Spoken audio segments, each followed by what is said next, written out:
Mauricio Pochettino will return to his former club as Tottenham travel to Southampton in the Premier League on Wednesday. Spurs are hunting a third straight win as they look to stay within sight of leaders Chelsea. They opened the season with a 12-match unbeaten run before 2 defeats checked their progress, but Pochettino still believes they're in title contention. Well played. If you have time to see a little bit the table than last season, I think was the same. 7-8 points with Leicester. I think it's realistic. It's realistic because the gap is 10 points, but it's realistic because a lot of game to play.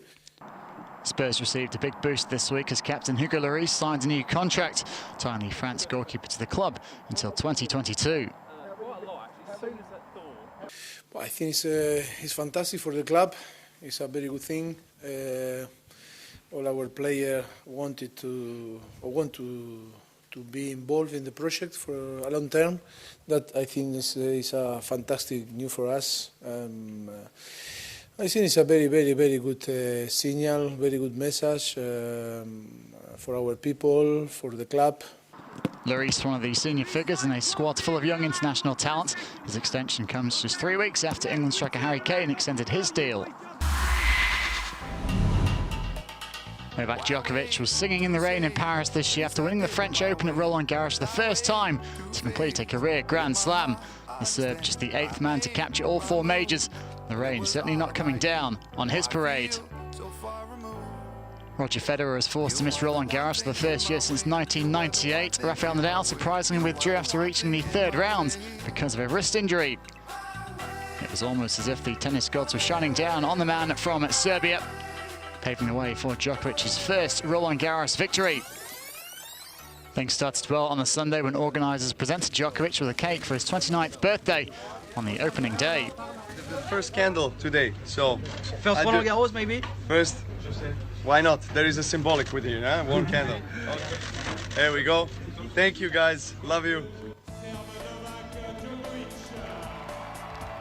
Djokovic started his quest with an opening match against Yensen Liu from Chinese Taipei. It proved to be in a routine straight sets victory, 6-4, 6-1 and 6-1 after just 1 hour and 29 minutes. Djokovic celebrated in what would become his trademark style here in Paris. It was a more agitated Djokovic though, hitting his racket against the net in the 2nd round. However, normal service was soon resumed as this year's Australian Open champion refocused to ease past Belgian Steve Darcy in straight sets once again at 7-5, 6-3, 6-4 this time. Djokovic looked much more relaxed in his 3rd round match, and that's probably because he had no trouble in beating Ayaz Bednar from Great Britain. Another routine straight sets win at 6-2, 6-3, 6-3 in a tad over 2 hours. And there was even time for a laugh and a joke with French umpire Pascal Maria, with a standing ovation from the crowd. Never hurts to get the difficult Paris public on your side. And they were getting used to that signature celebration, one from the heart.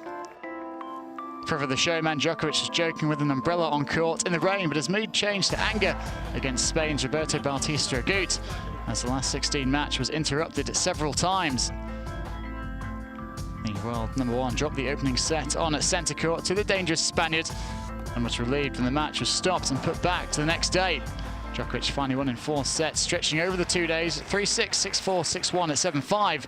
That improved his mood.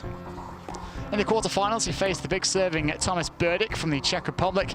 He was back to his best and won at 6-3, 7-5, 6-3. Djokovic in total control, winning in 3 straight sets in just over 2 hours.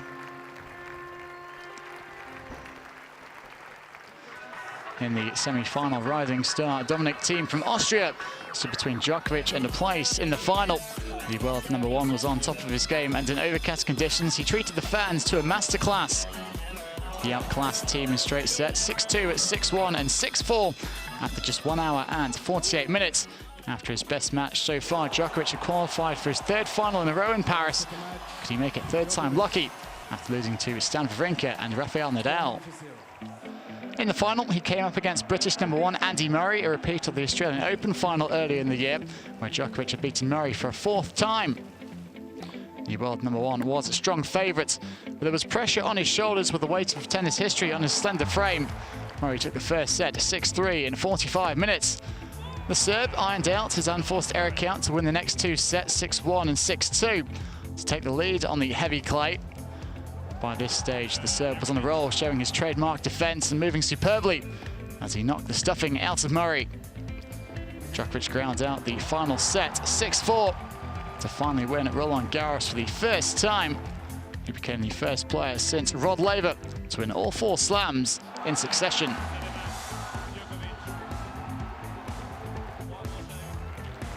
Djokovic drew a giant heart on Philippe Chatrier-Court and nod to the 3-time winner Gustavo Kuerten, watching on from the stands. Or maybe the biggest moment of my career here today, so thank you.